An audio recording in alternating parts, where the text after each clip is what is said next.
السلام عليكم، اهلا وسهلا. نتمنىكم تكونوا بخير وعلى خير. في موضوع هاد النهارده او خبر ديال هاد النهارده، واننا الفنانه المغربيه المطربه دنيا بطمه كتفاجئ الطليق ديالها المنتج البحريني محمد ترك بتغيير اسماء بناتها، اسمائهم العائلي ليلى روز وغزل من الترك الى بطمة. هاد الخبر اللي نزل كيف الصاعقه على طريق الفنانه، وما تقبلوش ليه لا العقل ولا المنطق. وبحيث انه لا كيتوعد بانه غادي ينتقم اشد انتقام، وان البناتين ديالو راه كيبقى اسم ديالهم الترك مهما يتغير الاسم على الورق او غير ذلك.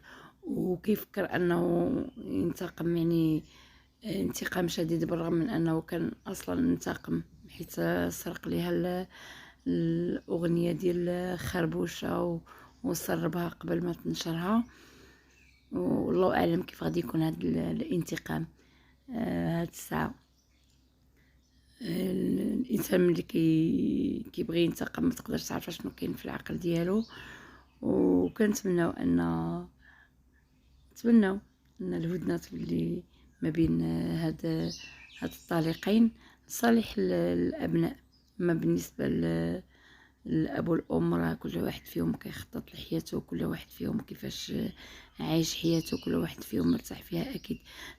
غير كنتمناو هاد الخلافات ديالهم ما ياثرش سلبا على الابناء، لانه هما اللي كيدفعوا الضريبه يعني بشكل كبير في الكبار ديالهم. ولو ان كتبان في الصبا ما كيحسوش بها، ولكن من بعد كتخلي عقد للاطفال.